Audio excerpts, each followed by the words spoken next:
Please like and subscribe. Okay, so there's two methods of doing simultaneous equations. I'm going to show you the other method, but you don't have to use it. I still suggest that you use the substitution method.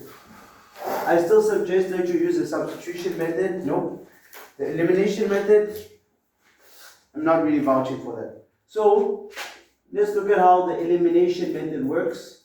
You don't have to use this method, but I have to show it to you anyways. So elimination method. So let's go with an example. Example, it says solve for x and y. Then it says x plus 2y equals 5. And then x minus y equals negative 1. So those are the two equations that you have. Okay. Again, I'm choosing very basic equations. Today, after showing you this, we're going to take the equations and not chop, make them slightly more difficult and more interesting. So, my solution. So so with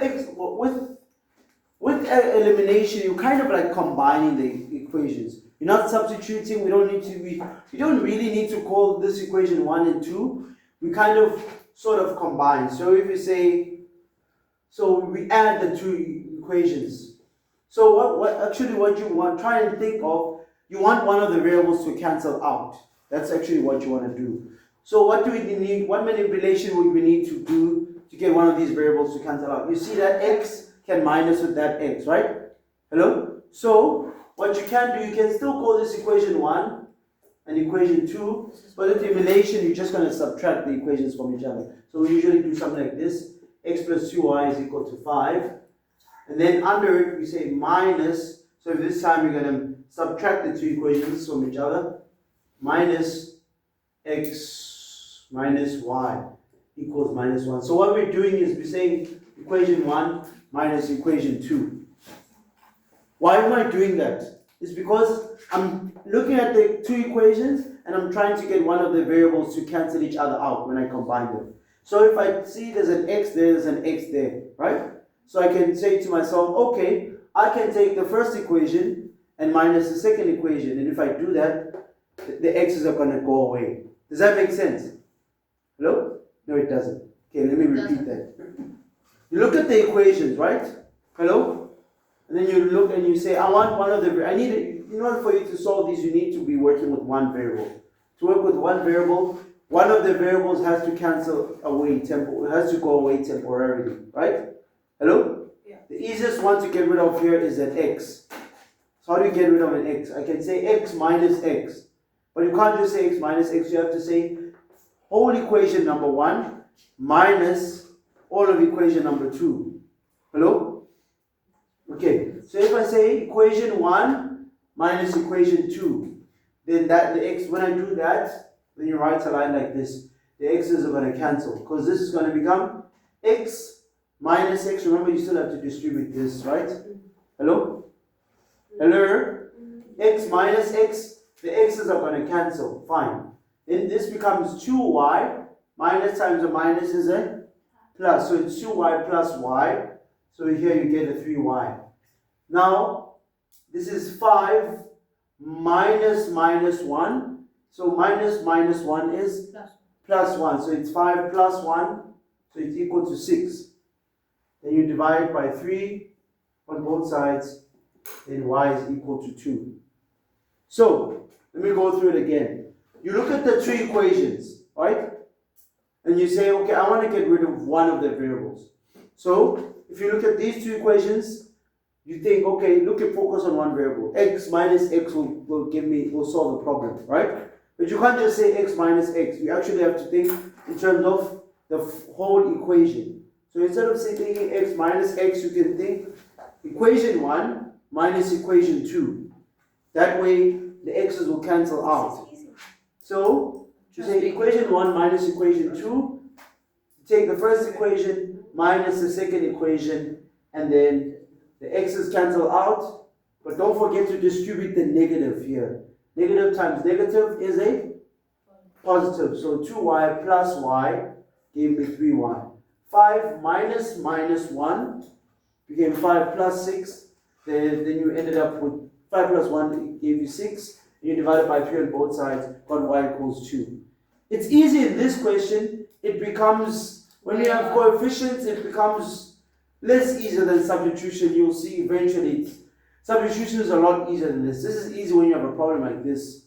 But if I put coefficients here, it's not going to be as easy. It starts becoming a little bit tedious to do. So now we have y. How can we find x now?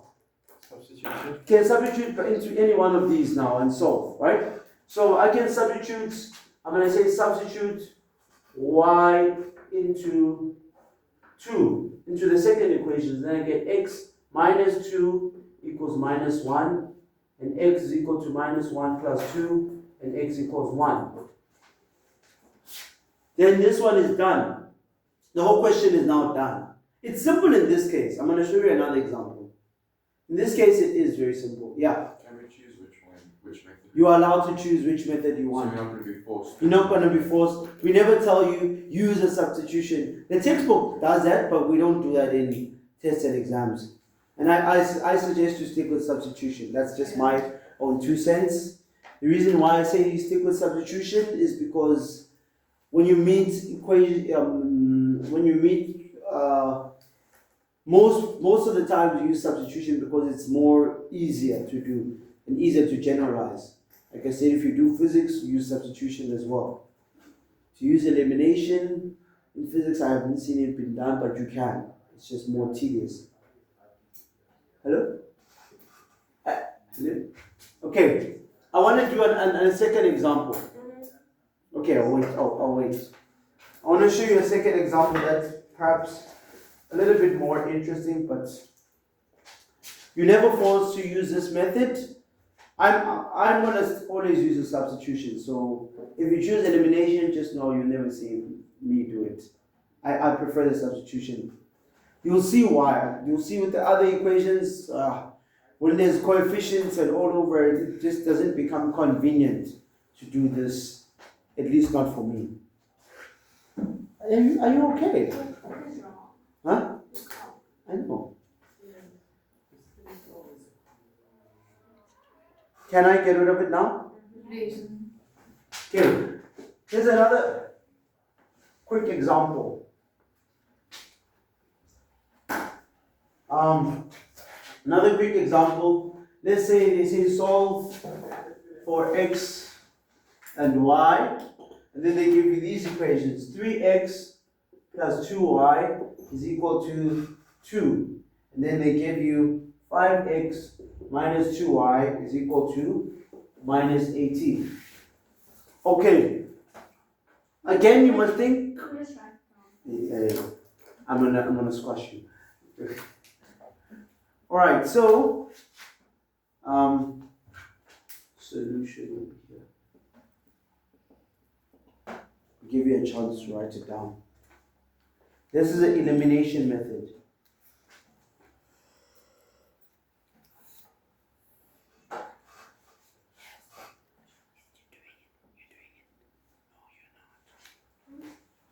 Oh, it cancels out. Okay. Are you ready now? Yeah. Are you ready? So now we must think you want one of the variables to cancel out. So you can add or subtract the two equations. So what are we going to do? Are we going to add or are we going to subtract these? You're gonna add. You're going to add them. Number one. Why is it easier to add these?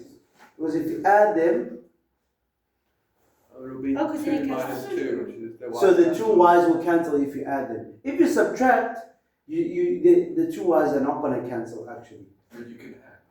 You can add or subtract, yeah. You can add, subtract, multiply. Well, you multiply when sometimes the variables, you will see that.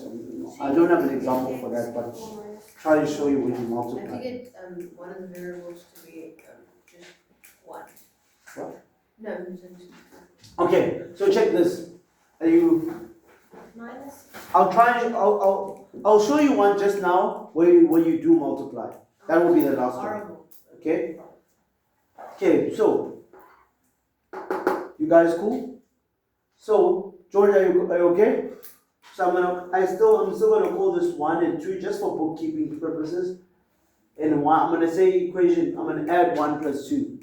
So I'm gonna add the 2 equations. So I'm gonna write them one under the other. Why am I choosing to add? Because I want the 2 i's to cancel out. If you multiply any of these by a negative, then the 2 i's are not gonna cancel out and you're not getting anywhere closer to solving the problem.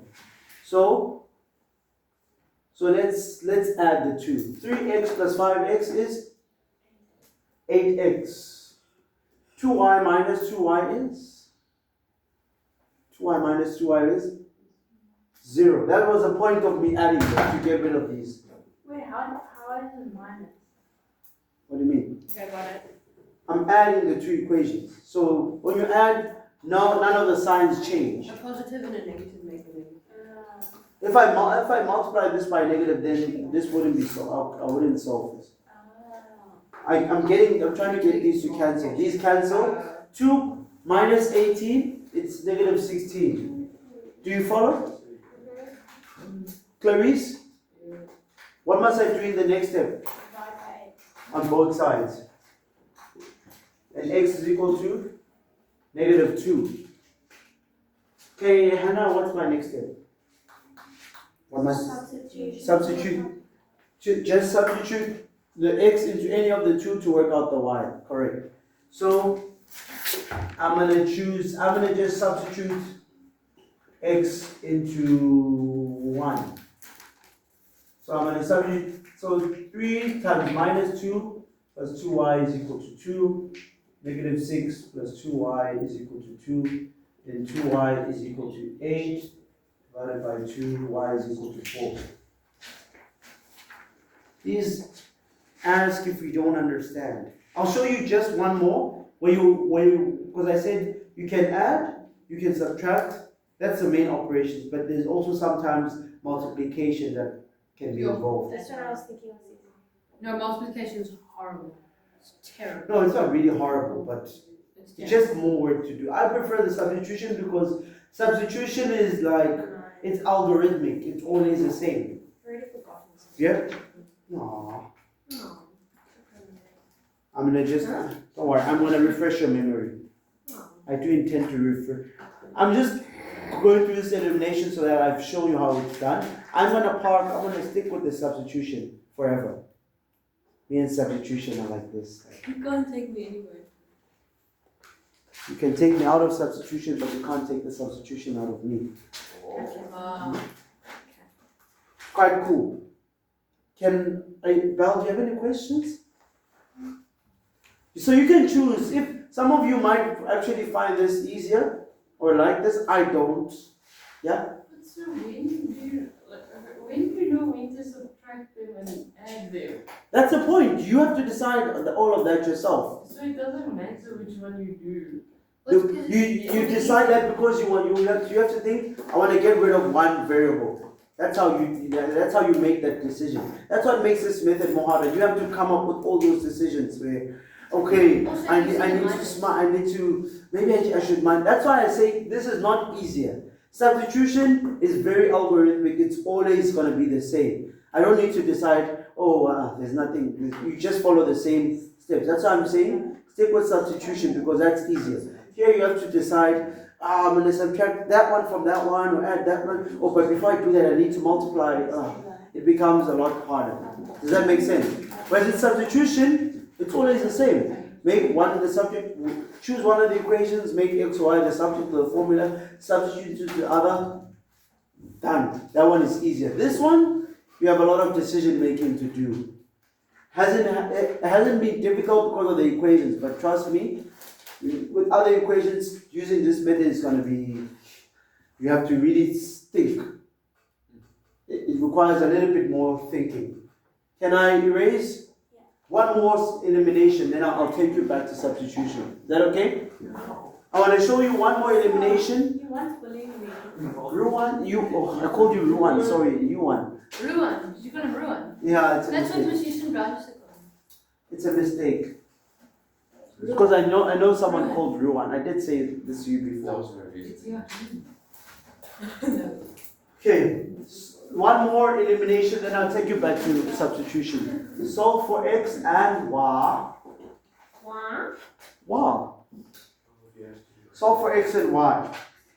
So 2x minus 3y is equal to 10. One. And then 4x plus 5y is equal to 42. Aha. So we're using the elimination method again. I'll give you a second or so to write these down. So I want someone to tell me what manipulations can we do. What manipulations can we do? So I'm choosing to show you this one to show you that you can multiply an equation. Is this a multiplication? Yeah, this is the last example I'll show you. You can multiply when you need to. Is that 42? 42, yeah. 42. 2 and 4 squared. What? Two scored. 2 and 4 scores. That's how they would say it in Shakespeare. 2 and 4 scores. It's weird. Do you like Shakespeare? No. Oh. Hell. This is Rankin. You got this. Okay. So I want to show you now when you're doing elimination, you're always thinking, I want to get rid of one of the variables temporarily. So what can we do? What do you think I can do?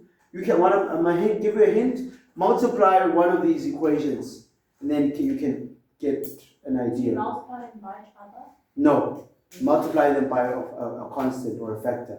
So let me show you. So I'm thinking in my head, I want to get rid of one variable. Yeah? Two. I'm going to multiply the whole equation by 2. So then I can get a 4x there. Then I can say equation 1 minus the second one. So let's do it step by step. So what I'm saying is, I'm going to first multiply the first equation by 2. So if I say equation 1 multiplied by 2, then what do I get? I get 4x minus 3y is minus 6y is equal to 20. There's a reason why I did that. Is so now I have a 4x and I have 4x, then I can have some proper cancellations. That was the whole point of me multiplying the first one by 2, so that I can have a 4x and a 4x to cancel out with. Does that make sense? You see, this is so much more thinking and work, and I like this method. It's how we brought. it's not algorithmic. Like substitution is very algorithmic, always the same thing every time. Very nice. This one, I have to sit and I have to reason and think, and I don't want to do that. So I'm gonna say 1. Now I've correctly converted 1, so I'm gonna say 1 minus 2. I'm talking about this new form of the equation number 1. So 4x minus 6y is equal to 20 minus 4x plus 5y is equal to 42. So, minus it. yeah. Why am I minusing? Remember, always your goal is to get rid of one of these variables. So, 4x minus 4x. Now there's only one variable, there's just y's. Hello? Then you have negative 6y. Don't forget to distribute the minus. This is minus, this is no longer a 5y. Minus times positive. So this is going to be negative 6y minus 5y. Negative 11. Negative 11y. Then 20 minus 42 is negative 22. Y equals 2. So you divide both sides then by 11. Then y is equal to 2. It looks a lot shorter also, but I mean the thinking that goes into it. Now we're going to do x. Now we're going to find x. How do we find x? Well, you can sub in y into any of the equations. Doesn't matter. So sub y into 1. Doesn't matter. Sorry? Would you do the original one? You can even still use that. Remember, it's in the same proportion. It will still give you the same answer. You can substitute into that, or that. Doesn't matter. So I'm going to use a small, I always go for the smallest number. Smallest numbers. Minus 3 times 2 is equal to 10. 2x minus 6 is equal to 10. 2x is equal to 10 plus 6. 2x is equal to 16 divided by 2. X is equal to 8. So, I substituted the y that I got. My y that I got was y equals 2. And I chose to substitute it into the first equation. Then, so it becomes 2x minus 3 times 2 is equal to 10. And it's 2x minus 6 is equal to 10. Then 2x equals to 10 plus 6. Then I divide both sides by 2. I got x equals 8. Then it's done. So you see, these are the kind of things you do when you do elimination. I do not vouch for this method, by the way. It can be a little bit of a pain. It can be a little bit of pain. Okay, I'm gonna refresh your brain then on substitution. I'm gonna do one substitution. We know it, please. Oh, you know it? Yeah. Okay, I'm gonna give you then some sums to do. Yeah. Great, I'm happy. We did substitution yesterday, right? Yeah. You're clear on it. So, for me, exercise 4.8. So, exercise 4.8, can you do question 1D, 1G, 1H, 1I, and 1J? So, exercise 4.8, page 87. Exercise 4.8 on page 87. Can you do question 1D, 1G, 1H, 1I, and 1J? Just 5. You can choose which method you want to use. I do strongly advise that you stick with substitution, but if this makes you get the word better, then that's fine. So we never have to use the elimination ever again. No, you don't have to know. That's why I'm suggesting the substitution. But if you want to use this method, you're welcome to. It's a pick and I liked choose. it up until you added multiplication.